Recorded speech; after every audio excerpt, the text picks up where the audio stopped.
É porque que não há eu, ego, no que estamos fazendo. Não existem intenções ocultas, a proteção ou o fortalecimento do eu. Por esse motivo, nossas ações têm uma força muito maior. Ficamos totalmente concentrados na situação, nos tornamos um só com ela. Não procuramos ser alguém diferente. Passamos a ser mais capazes, mais eficazes, quando somos nós mesmos. Todavia, não devemos tentar ser nós mesmos, pois esse é outro papel. Estou falando do chamado eu natural, espontâneo. Assim que buscamos ser isso ou aquilo, interpretamos um papel. Apenas seja você mesmo é um bom conselho. No entanto, também pode ser enganador. Primeiro, a mente dirá: vejamos, como posso ser eu mesmo? Depois, desenvolverá uma estratégia do tipo como ser eu mesmo. Outro papel. Assim, como posso ser eu mesmo? É, na verdade, a pergunta errada. Ela pressupõe que temos que fazer algo para sermos nós mesmos. Porém, como não se aplica a esse caso porque já somos nós mesmos, precisamos apenas parar de acrescentar elementos desnecessários a quem já somos. Mas eu não sei quem sou. Ignoro o que significa ser eu mesmo. Quando conseguimos nos sentir à vontade em não saber quem somos, então que sobra é quem somos. O ser por trás do humano, um campo de pura potencialidade em vez de alguma coisa que já está definida. Portanto, desista de se definir, para si mesmo e para os outros. Você não morrerá, você nascerá. E não se preocupe com a definição que os outros lhe dão. Quando uma pessoa define, ela está se limitando. Então o problema é dela. Sempre que estiver interagindo com alguém, não se porte como se você fosse basicamente uma função ou um papel, mas um campo de presença consciente. Porque o ego interpreta papéis, por causa de um pressuposto não questionado, um erro fundamental, um pensamento inconsciente, que é: não sou bastante. E esses pensamentos se seguem outros, como tenho que interpretar um papel para conseguir o que é necessário para me completar, preciso obter mais para ser mais. No entanto, não podemos ser mais do que somos porque, por baixo da superfície da nossa forma física e psicológica, somos um só com a vida em si mesma, com o ser. Na forma, somos e seremos sempre inferiores a algumas pessoas e superiores a outras. Na essência, não somos inferiores nem superiores a ninguém. A verdadeira autoestima e a autêntica humildade surgem dessa compreensão. Aos olhos do ego, a autoestima e a humildade são contraditórias. Na verdade, elas são uma só coisa e a mesma.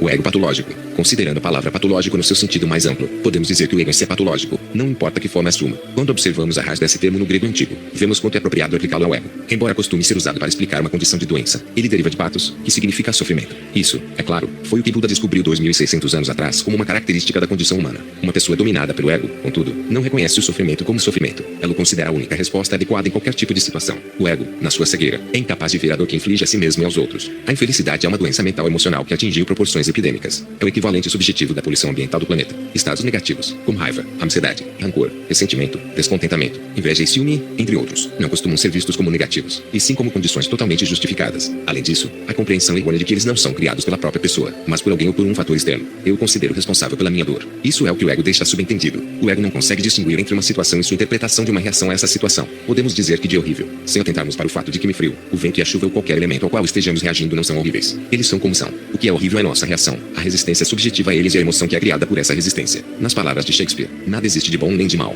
O pensamento é o que o torna assim. 2. Mais do que isso, o ego sempre interpreta mal o sofrimento como um prazer porque, até determinado ponto, ele se fortalece por meio desse estado negativo. Por exemplo, a raiva e o ressentimento exacerbam o ego, aumentando a sensação de separação, enfatizando a diferença em relação aos outros e criando a postura estou coberto de razão, que mais parece uma fortaleza inexpugnável. Se fôssemos capazes de observar as mudanças psicológicas que acontecem dentro do nosso corpo quando somos dominados por essas disposições negativas, caso pudéssemos ver de que modo elas prejudicam o funcionamento do coração e dos sistemas digestivo e imunológico, além de muitas outras funções corporais, ficaria óbvio que esses estados são de fato patológicos, isto é, são formas de sofrimento, e não de prazer. Sempre que nos encontramos nesse tipo de condição, há algo em nós que deseja o negativismo, que o percebe como prazeroso ou que acredita que ele nos dará o que desejamos. De outra maneira, quem o buscaria? Quem gostaria de tornar a si mesmo e aos outros infelizes e causar doenças ao próprio corpo? Portanto, sempre que o negativismo surgir e formos capazes de estar conscientes de que existe algo em nós que sente prazer nele ou acredita que ele tem um propósito útil, estaremos nos tornando conscientes do ego diretamente. É nesse momento que nossa identidade se transfere do ego para a consciência. Isso quer dizer que o ego está se encolhendo, enquanto a consciência está se expandindo. Se em meio ao negativismo conseguimos compreender a ideia de que naquele instante estamos causando sofrimento a nós mesmos, isso será suficiente para nos colocar acima das limitações das reações e dos estados egóicos condicionados. Isso mostrará as infinitas possibilidades que se abrem para nós quando a consciência está presente, maneiras diferentes e muito mais inteligentes de enfrentarmos qualquer situação.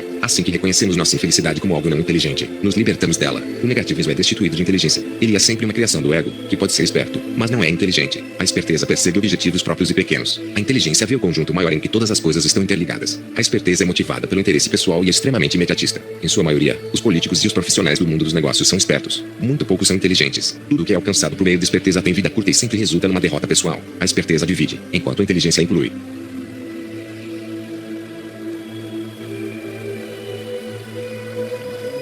A infelicidade é em segundo plano. O ego cria separação, e a separação causa sofrimento. Portanto, o ego é claramente patológico. Além de suas manifestações óbvias, como raiva, rancor e inveja, o negativismo assume formas mais sutis que, por serem muito comuns, não costumam ser reconhecidas como tal, como impaciência, irritação, nervosismo e sensação de estar cheio de uma situação ou de alguém, isto é, de ter chegado ao limite. Elas constituem a infelicidade em segundo plano, que é o estado interior predominante de muitas pessoas. Precisamos estar absolutamente atentos e presentes para detectá-las. Sempre que fizermos isso, será um momento de despertar, ou de abandono da identificação com a mente. Vou mencionar um dos estados negativos mais comuns que desconsideramos com a maior facilidade justamente por ser corriqueiro. Talvez você esteja familiarizado com ele. Você costuma ter uma sensação de descontentamento que poderia ser descrita como uma espécie de ressentimento em segundo plano. Ela pode ser específica ou não. Muitas pessoas passam uma grande parte da vida nesse estado. Elas se identificam tanto com ele que não conseguem se afastar e detectá-lo. O que sustenta essa sensação são certas crenças que mantemos de modo inconsciente, determinados pensamentos. Nós os cultivamos da mesma maneira que sonhamos quando estamos dormindo, isto é, não sabemos que os estamos alimentando, assim como quem sonha ignora que está sonhando. Aqui estão alguns dos pensamentos inconscientes mais comuns que nutrem a sensação de descontentamento, ou ressentimento em segundo plano.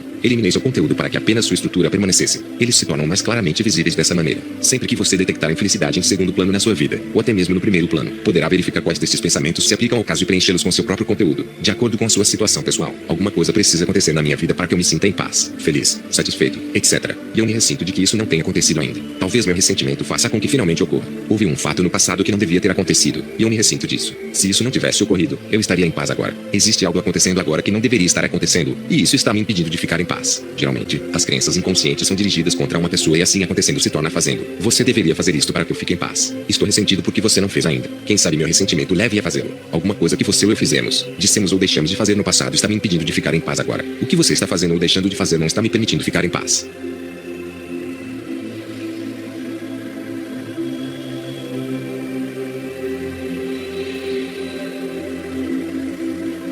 O segredo da felicidade. Todos os exemplos mencionados na seção anterior são suposições, pensamentos não analisados e não comprovados que se confundem com a realidade. São histórias que o ego cria para nos convencer de que não conseguimos ficar em paz agora ou de que não podemos ser nós mesmos plenamente no presente. Ficarmos em paz e ser quem somos. Isto é, nós mesmos. São uma coisa só. O ego diz, talvez em algum momento no futuro eu possa ficar em paz. Caso isso ou aquilo aconteça ou se eu conseguir isso ou me tornar aquilo. Ou ele afirma, houve algo no passado que nunca me deixa ficar em paz. Se ouvirmos as histórias das pessoas, veremos que todas elas têm o título, porque eu não consigo ficar em paz agora. O ego não sabe que a sua única oportunidade de ficar em paz é agora. Ou talvez ele saiba e tenha medo de que nós acabemos descobrindo isso. Paz, acima de tudo, é o fim do ego. Como ficar em paz agora? Fazendo as pazes com o momento presente. Esse momento é o campo em que o jogo da vida acontece. Não há nenhum outro lugar em que ele possa existir. Uma vez que tenhamos nos reconciliado com o momento presente, devemos observar o que ocorre, o que podemos fazer ou escolher fazer ou, em vez disso, o que a vida faz por nosso intermédio. Há uma expressão que revela o segredo da arte de viver, a chave de todo sucesso e de toda a felicidade. Nossa unificação com a vida. Quando formamos um todo com ela, formamos um todo com o agora. Nesse instante, compreendamos que não vivemos a vida. É ela que nos vive. A vida é a dançarina em nós. A dança. O ego adora o ressentimento que alimenta contra a realidade. O que é realidade? Qualquer coisa.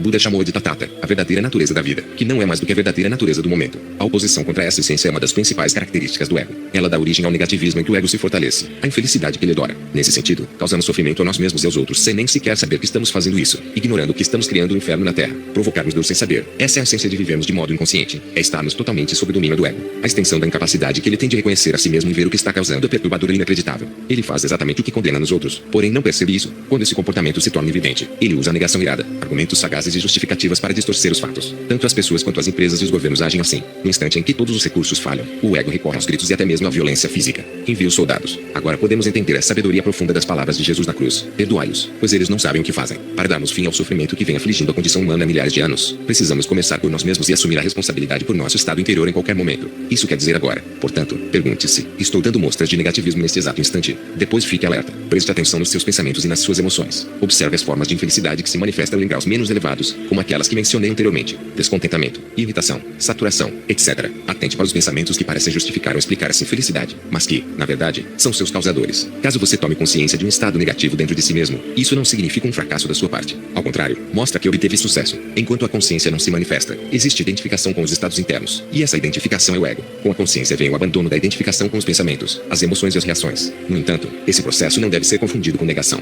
Os pensamentos, as emoções e as reações são reconhecidos e, no momento em que são detectados, o fim da identificação se dá de forma automática. Nossa percepção do eu, ou seja, de quem somos, passa então por uma mudança. Diante de nós estão os pensamentos, as emoções e as reações. E agora nós somos a consciência, a presença consciente que testemunha esses estados. Um dia vou me libertar do ego. Quem está falando? O ego. Libertar-se dele não é verdadeiramente um grande trabalho, mas uma tarefa muito pequena. Basta estarmos conscientes dos nossos pensamentos e das nossas emoções à medida que eles vão surgindo. Não se trata de fazer, e sim de ver com atenção. Nesse sentido, é verdade que não há nada que possamos fazer para nos libertar do ego. Quando essa mudança acontece, ou seja, quando passamos do pensamento para a consciência, uma inteligência muito maior do que a esperteza do ego começa a agir na nossa vida. As emoções e até mesmo os pensamentos são despersonalizados pela consciência. A natureza impessoal de ambos é reconhecida. O eu deixa de existir neles. São apenas emoções e pensamentos humanos. Toda a nossa história pessoal, que, em última análise, não passa mesmo de uma história, de um amontoado de pensamentos e emoções, adquire uma importância secundária e não ocupa mais o primeiro plano da nossa consciência. Ela deixa de formar a base para nosso sentido de identidade. Nós somos a luz da presença, a consciência de que somos mais importantes e mais profundos do que quaisquer pensamentos e emoções.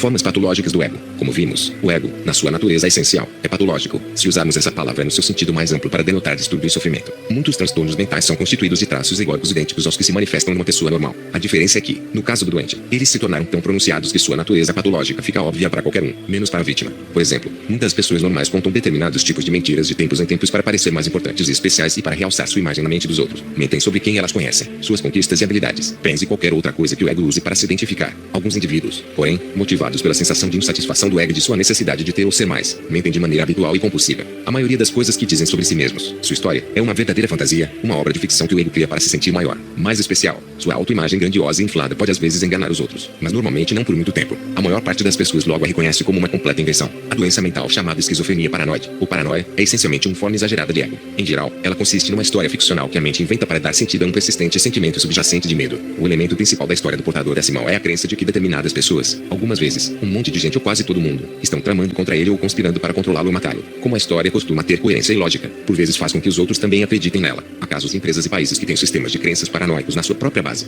O medo e a desconfiança que o ego tem das pessoas, sua tendência a enfatizar a alteridade concentrando-se nas falhas e tornando-as a identidade do outro, ganham uma proporção maior e transformam todos em monstros desumanos. O ego precisa das pessoas, porém, seu dilema é que, no fundo, ele as odeia e as teme. A afirmação de Jean-Paul Sartre: o inferno são os outros é a voz do ego. Quem sofre de paranoia sente o inferno de maneira mais aguda. No entanto, todos aqueles que apresentam padrões egóicos ativos sentem num grau qualquer de intensidade. Quanto mais forte o ego, maior a probabilidade de vermos as pessoas como a principal fonte dos nossos problemas. Há também uma grande chance de que tornemos a vida difícil para os outros. Mas, é claro, não somos capazes de perceber isso. Sempre são eles que parecem estar nos fazendo mal. Há outro elemento do ego que se manifesta como um sintoma da doença mental que chamamos paranoia, porém, nesse caso, de forma mais extrema. Quanto mais o doente se considera perseguido, espionado ou ameaçado, mais pronunciada se torna a sensação que ele tem de ser o centro do universo, a pessoa em torno da qual tudo gira. E uma questão ainda mais importante, ele se imagina o ponto focal da atenção de um grande número de pessoas. A sensação que ele tem de ser uma vítima, de estar sendo prejudicado por tanta gente o torna muito especial. Uma história que constitui a base do seu sistema ilusório. Ele geralmente se vê tanto no papel de vítima quanto no de herói potencial que vai salvar o mundo ou derrotar as forças do mal. O ego coletivo de tribos, países e organizações religiosas também costuma apresentar um forte elemento de paranoia, nós contra os maus. Isso é a causa da maior parte do sofrimento humano, como mostram os seguintes fatos: a Inquisição, a perseguição e queima de hereges e bruxas, as relações entre países conduzindo a Primeira e a Segunda Guerras, o comunismo em toda a sua história, a Guerra Fria, o macartismo nos Estados Unidos na década de 1950, o longo e violento conflito no Oriente Médio em todos os dolorosos episódios da história humana dominada por extrema paranoia coletiva. Quanto mais inconscientes estiverem as pessoas, os grupos e os países, maior a probabilidade de que a patologia egóica assuma a forma de violência física. A violência é um recurso primitivo e ainda muito disseminado que o ego usa para tentar se afirmar, para provar a si mesmo que ele está certo e o outro errado. Entre aqueles que apresentam um alto grau de inconsciência, as discussões podem causar a violência com a maior facilidade. O que é uma discussão? É a exposição de opiniões diferentes entre duas ou mais pessoas. Cada uma delas está tão identificada com os pensamentos que constituem seu ponto de vista que essas formas de pensar se cristalizam em posições mentais que são investidas de uma percepção do eu. Em outras palavras, a identidade e o pensamento se fundem. Quando isso acontece, isto é, sempre que estamos defendendo nossas opiniões, pensamentos, sentimos e agimos como se estivéssemos protegendo nosso próprio eu. Inconscientemente, é como se estivéssemos travando uma luta pela sobrevivência e, assim, nossas emoções refletem essa crença. Elas se tornam turbulentas. Ficamos perturbados, irados, na defensiva ou agressivos. Precisamos vencer a qualquer custo ou seremos aniquilados. Essa é a ilusão. O ego não sabe que a mente e as posições mentais não têm nada a ver com quem nós somos porque ele é propriamente não observada. Nos Zen se costuma dizer: não busque a verdade, apenas pare de cultivar opiniões. O que isso significa? Deixe de lado a identificação com a mente. Assim, quem você é além da mente emergirá por si mesmo.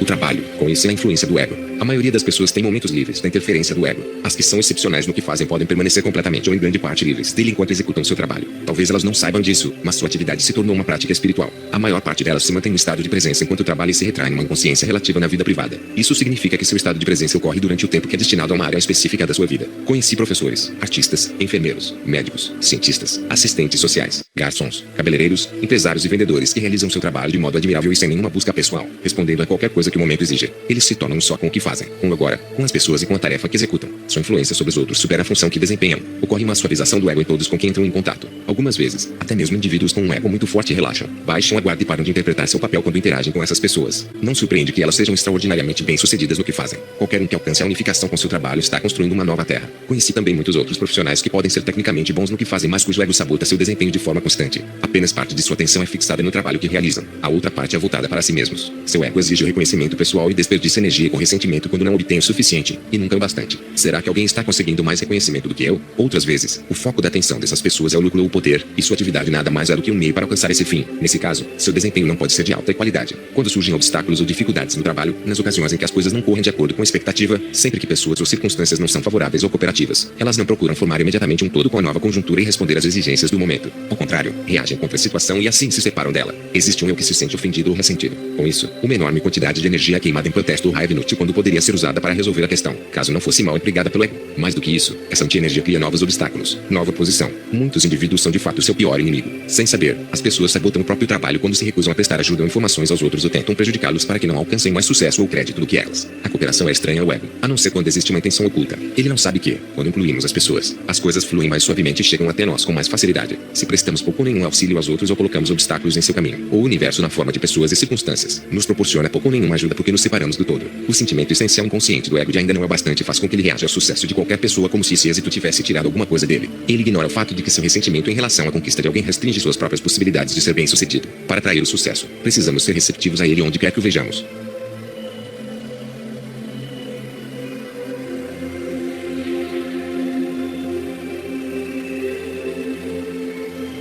O ego na doença. Uma doença pode tanto fortalecer quanto enfraquecer o ego. Se nos queixamos, sentimos pena de nós mesmos ou nos ressentimos da doença, ele se torna mais forte. E também ganha força quando tornamos a doença parte da nossa identidade conceitual. Sou vítima desse mal. Ah, então agora todos sabem quem somos nós. Por outro lado, há pessoas que, embora tenham um ego exacerbado na vida normal, se tornam gentis, afáveis e muito melhores quando estão doentes. Elas podem ter insights que talvez nunca tenham experimentado antes. Podem também ter acesso ao seu conhecimento e contentamento internos e falar palavras de sabedoria. Depois, quando melhoram, a energia retorna aí, com ela, o ego. Quando estamos doentes, nosso nível de energia é bem baixo, e a inteligência do organismo pode assumir o controle e usar a energia remanescente para curar o corpo. Assim, não existe energia suficiente para a mente, isto é, para as emoções e os pensamentos egóicos. O ego consome uma quantidade considerável de energia. Em alguns casos, no entanto, ele retém a pouca energia que resta e utiliza para seus próprios propósitos. É desnecessário dizer que as pessoas que sentem um fortalecimento do ego quando estão doentes demoram muito mais para se recuperar. Algumas delas nunca se restabelecem. Por esse motivo, a doença se torna crônica e uma parte permanente da sua falsa percepção do eu.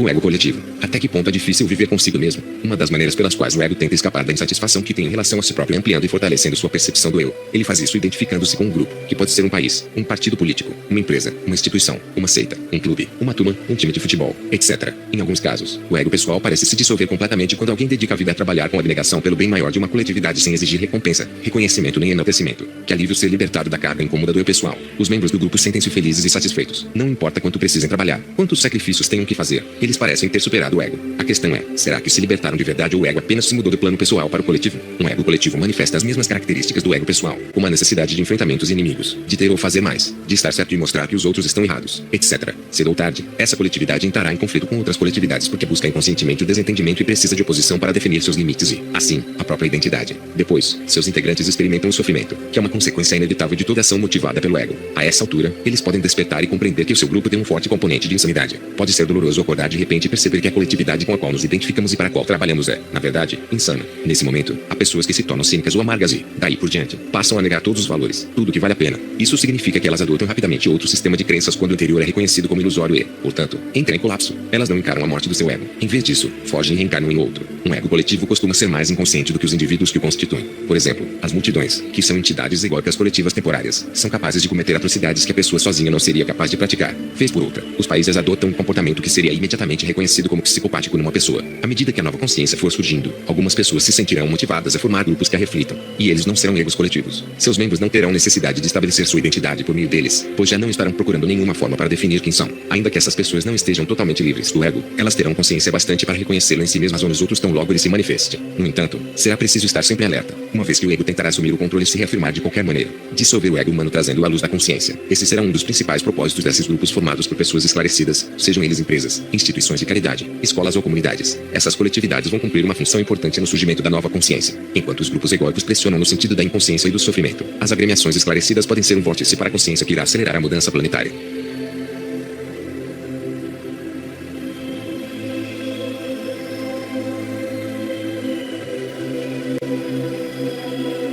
prova incontestável da imortalidade. O ego se estabelece por meio de uma divisão da psique humana, no qual a identidade se separa em duas partes que poderíamos chamar de eu e meu. Portanto, todo ego é esquizofrênico, para usar a palavra no seu significado popular, que designa a personalidade dividida. Nós vivemos com uma imagem mental de nós mesmos, um eu conceitual com quem temos um relacionamento. A vida em si torna-se conceitualizada e separada de quem somos quando falamos minha vida. No momento em que dizemos ou pensamos minha vida e acreditamos nessa ideia, em vez de considerá-la uma mera convenção linguística, entramos na esfera da ilusão. Se existe algo como minha vida, concluímos que eu e vida são duas coisas separadas. Assim, podemos também perder a vida, nosso valioso bem imaginário. A morte torna-se uma realidade aparente e uma ameaça. As palavras e os conceitos dividem a vida em segmentos isolados que não têm realidade própria. Poderíamos até mesmo dizer que o conceito minha vida é a ilusão original da separação, a origem do ego. Por exemplo, se eu e a vida somos dois, se eu existo separado dela, então estou separado de todas as coisas, de todos os seres, de todas as pessoas. Mas como eu poderia existir separado da vida? Qual eu poderia existir dissociado dela, a parte do ser? É completamente impossível. Portanto, não existe algo como minha vida, e nós não temos uma vida. Nós somos a vida. Nós e a vida somos um. Não é possível ser de outra maneira. Portanto, como poderíamos perder nossa vida? Como poderíamos perder algo que não temos? Como poderíamos perder algo que nós somos? É impossível.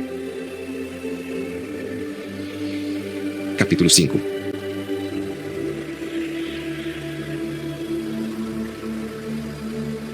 O corpo de dor. No caso da maioria das pessoas, quase todos os pensamentos costumam ser involuntários, automáticos e repetitivos. Não são mais do que uma espécie de estática mental e não satisfazem nenhum propósito verdadeiro. Num sentido estrito, não pensamos. O pensamento acontece em nós. A afirmação eu penso implica a volição. Ou seja, podemos nos pronunciar sobre o assunto. Podemos fazer uma escolha. Mas isso ainda não é percebido pela maior parte das pessoas. Eu penso é uma afirmação simplesmente tão falsa quanto eu faço a digestão ou eu faço meu sangue circular. A digestão acontece. A circulação acontece. O pensamento acontece. A voz da nossa cabeça tem vida própria. A maioria de nós está à mercê dela. As pessoas vivem possuídas pelo pensamento, pela mente. Uma vez que a mente é condicionada pelo passado, então somos forçados a reinterpretá-lo sem parar. O termo oriental para isso é a karma. Quando nos identificamos com essa voz, ignoramos isso. Se soubéssemos, não seríamos mais possuídos por ela, porque a possessão só acontece de verdade quando confundimos a entidade que nos domina com quem nós somos. Isto é, quando nos tornamos essa entidade. Ao longo de milhares de anos, a mente vem intensificando seu domínio sobre a humanidade, que deixou de ser capaz de reconhecer a entidade que se aposta de nós como não eu, por causa dessa completa identificação com a mente. Uma falsa percepção de eu passa a existir, o ego. A densidade dele depende do grau em que nós, a consciência, nos identificamos com a mente, com o pensamento. Pensar não é mais do que um minúsculo aspecto da totalidade da consciência, de quem somos. O grau de identificação com a mente difere de indivíduo para indivíduo. Algumas pessoas desfrutam de períodos em que se encontram libertas do domínio da mente, ainda que brevemente. A paz, a alegria e o ânimo que elas experimentam nesses momentos fazem a vida valer a pena. Essas também são as ocasiões em que a criatividade, o amor e a compaixão se manifestam. Outras pessoas se mantêm presas ao estado egóico de modo contínuo, permanecem alienadas de si mesmas, assim como dos demais e do mundo ao redor. Quando as observamos, conseguimos ver a tensão na sua face, talvez a testa franzida ou um olhar vago e distante. A maior parte da sua atenção está sendo absorvida pelo pensamento, por isso não nos veem nem nos escutam. Elas não estão presentes em nenhuma situação. Sua atenção está no passado ou no futuro, que, é claro, são formas de pensamento que existem apenas na mente, ou se estabelecem em relacionamento conosco.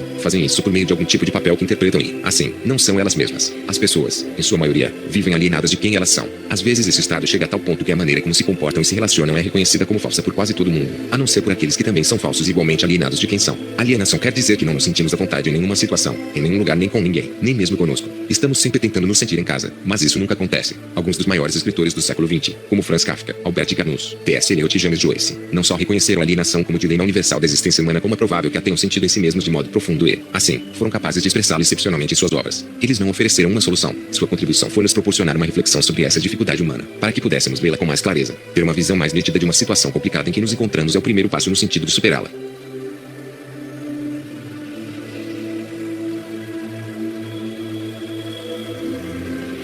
O nascimento da emoção. Além da agitação do pensamento, embora não inteiramente separada dele, existe outra dimensão do ego, a emoção. Isso não quer dizer que todo pensamento e toda emoção pertençam ao ego. Esses elementos se convertem no ego apenas quando nos identificamos com eles ou quando eles assumem controle sobre nós, isto é, quando se tornam eu. O organismo físico, nosso corpo, tem inteligência própria, assim como os organismos de todas as formas de vida. E essa inteligência reage ao que a mente diz, aos pensamentos. Portanto, a emoção é a resposta do corpo à mente, a inteligência do corpo. Evidentemente, é uma parte inseparável da inteligência universal, uma das suas incontáveis manifestações. Ela dá coesão temporária aos átomos e às moléculas que constituem o organismo físico, e o princípio organizador por trás do funcionamento de todos os órgãos, da conversão de oxigênio e alimento em energia, dos batimentos cardíacos e da circulação do sangue, do sistema imunológico, que protege o corpo dos invasores, e da conversão das informações sensoriais em impulsos nervosos que são enviados ao cérebro, decodificados e reagrupados num quadro interior coerente com a realidade exterior. Tudo isso, assim como milhares de outras funções que ocorrem ao mesmo tempo, é coordenado com perfeição pela inteligência. Não somos nós que conduzimos o corpo. A inteligência faz isso. ela também é responsável pelas respostas do organismo ao ambiente. Isso se aplica a todas as formas de vida. E a mesma inteligência que dá forma física à planta e depois se manifesta como a flor que dela surge, aquela que, de manhã, abre as pétalas para receber os pios de swing, à noite, as fecha.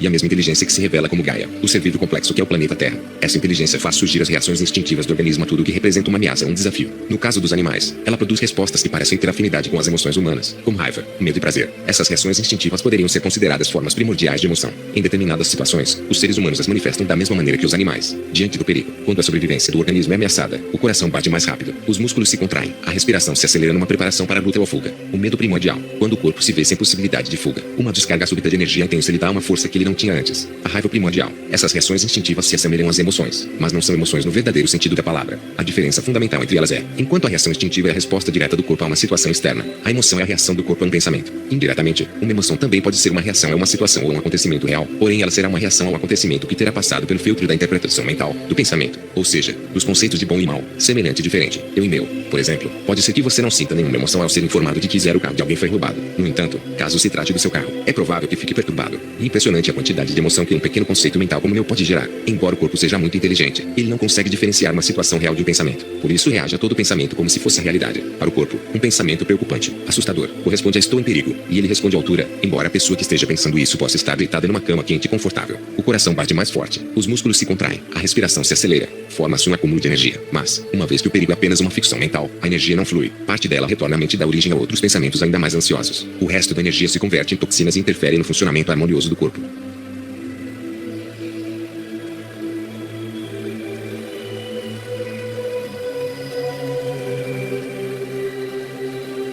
As emoções e o ego. O ego não é apenas a mente não observada, a voz na cabeça que finge ser nós, mas também as emoções não observadas que constituem as reações do corpo ao que essa voz diz. Já vimos que espécie de pensamento a voz egóica atrai na maior parte do tempo e a disfunção inerente à estrutura dos seus processos de pensamento, independentemente do conteúdo. Esse pensamento desajustado é aquilo a que o corpo reage com emoções negativas. A voz na cabeça conta ao corpo uma história em que ele acredita e a qual reage. Essas reações são as emoções. Estas últimas, por sua vez, devolvem energia para os pensamentos que as criaram originalmente. Esse é o círculo vicioso entre emoções e pensamentos não questionados que suscita o pensamento emocional e invenção de histórias emocionais. O componente emocional do ego difere de pessoa para pessoa. Em alguns casos, em maior do que em outros, os pensamentos que fazem o corpo disparar reações emocionais algumas vezes aparecem tão rápido que, antes de a mente ter tempo de expressá-los, o corpo reage com uma emoção, e esta é convertida numa reação. Esses pensamentos existem num estágio pré-verbal e podem ser chamados pressupostos não expressos, inconscientes. Eles se originam num condicionamento pessoal do passado, normalmente ocorrido na tenra infância. Não se pode confiar nas pessoas. Leria um exemplo desse pressuposto inconsciente numa pessoa cujos relacionamentos primordiais, isto é, com os pais ou irmãos, não foram de solidariedade e não inspiraram confiança. Mas alguns deles, ninguém me respeita nem me valoriza. Preciso lutar para sobreviver. O dinheiro nunca é suficiente.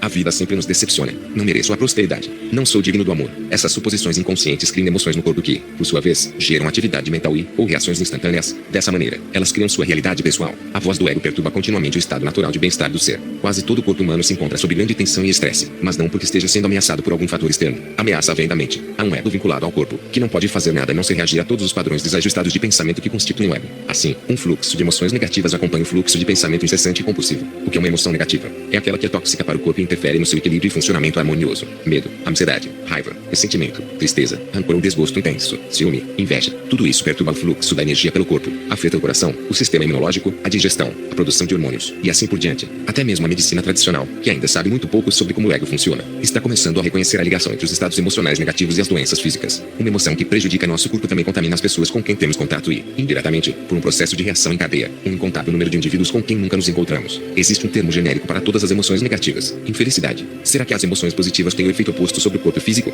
Será que fortalecem o sistema imunológico, revigoram e curam o corpo? Sim, com certeza, mas precisamos diferenciar as emoções positivas que são produzidas pelo ego das emoções mais profundas que emanam do nosso estado natural de ligação com o ser. As emoções positivas geradas pelo ego já contêm seu próprio oposto no qual podem rapidamente se converter. Alguns exemplos: o que o ego chama de amor é possessividade e apego dependente, que podem se transformar em ódio em questão de segundos. A expectativa em relação a um acontecimento, que é a subvalorização do futuro por parte do ego, transforma-se no oposto traço abatimento ou decepção, quando aquilo termina ou não satisfaz as expectativas do ego. Sermos elogiados e reconhecidos nos faz sentir vivos e felizes num dia, enquanto sermos criticados ou ignorados nos faz sentir rejeitados e infelizes no dia seguinte. O prazer de uma festa animada transforma-se em ressaca e algo desinteressante na manhã seguinte. Não existe bom sem mal nem alto sem baixo. As emoções produzidas pelo ego decorrem da identificação da mente com fatores externos que são, é claro, instáveis e sujeitos a mudanças a qualquer momento. As emoções mais profundas não são emoções de maneira nenhuma, e sim estados do ser. Elas existem dentro do âmbito dos opostos. Os estados do ser podem ser obscurecidos, porém não têm opostos. Eles emanam de dentro de nós, como amor, alegria e paz, que são aspectos da nossa verdadeira natureza.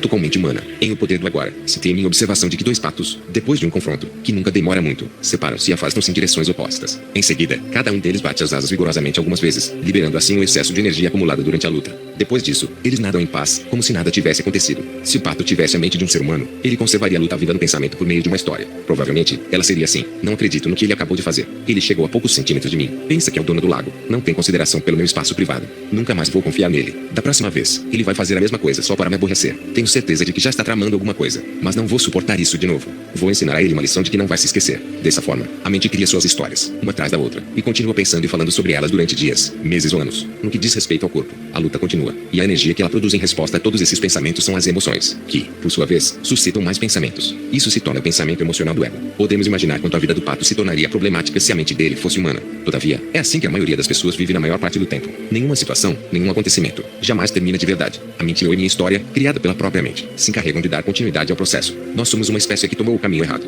Tudo zero que é natural. Todas as flores e árvores, assim como todos os animais, teriam importantes lições a nos dar se parássemos, olhássemos e escutássemos. A lição do pato é a seguinte: bata suas asas, isto é, deixe a história para lá, e retorne para o único lugar importante, o momento presente.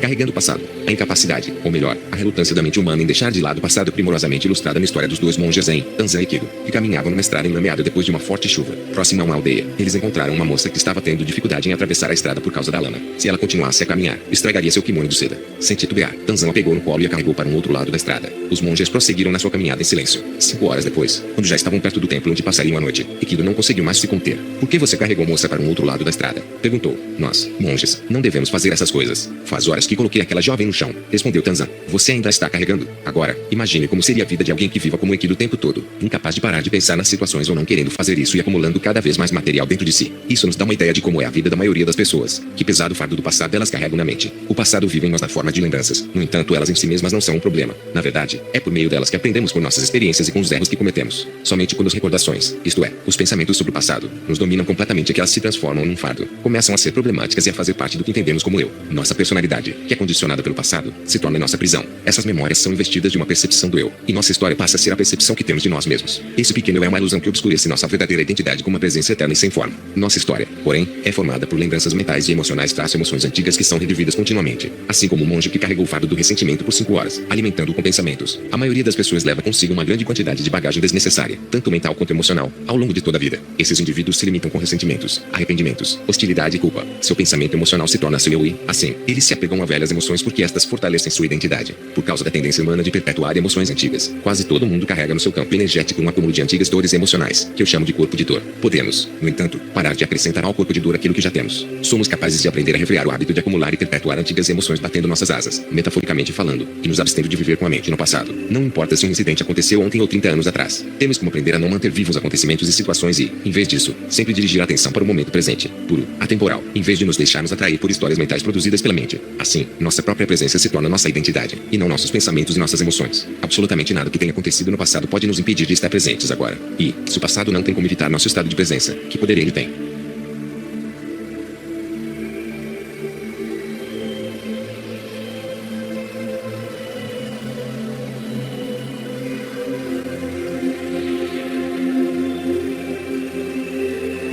O individual e o coletivo. Toda emoção negativa que não é plenamente enfrentada nem considerada pelo que ela é no momento em que se manifesta não se dissipa por inteiro. Deixa atrás de si um traço remanescente de dor. Para as crianças, em especial, as emoções negativas muito fortes são tão insuportáveis que elas não conseguem enfrentá-las, por isso tendem a evitá-las. Na ausência de um adulto consciente que as oriente com amor e sensibilidade a lidar de forma direta com esse tipo de emoção, a decisão de não sentir é, na verdade, a única opção da criança naquele momento. Infelizmente, em geral, esse mecanismo básico de defesa continua a vigorar até a vida adulta. A emoção sobrevive sem que a pessoa perceba e manifestar-se de maneira indireta, por exemplo, como ansiedade, raiva, explosões violentas, mau humor ou até mesmo como uma doença. Em alguns casos, ela interfere em todos os relacionamentos íntimos, podendo até mesmo sabotá-los. A maioria dos psicoterapeutas tem pacientes que, no início, afirmam ter vivido uma infância feliz, mas, com o tempo, o oposto acaba se revelando. Embora esses exemplos possam ser extremos, ninguém passa pela infância sem experimentar algum tipo de sofrimento emocional. Mesmo que nossos pais vivessem de modo consciente, teríamos sido criados num mundo que, em grande parte, permanece inconsciente. As sobras de dor deixadas para trás a cada forte emoção negativa que não é enfrentada, aceita e depois abandonada de forma plena juntam-se formando um campo energético que vive em cada uma das células do corpo. Elas incluem não só os sofrimentos da infância como as emoções dolorosas que se agregam a eles depois, na adolescência e durante a vida adulta.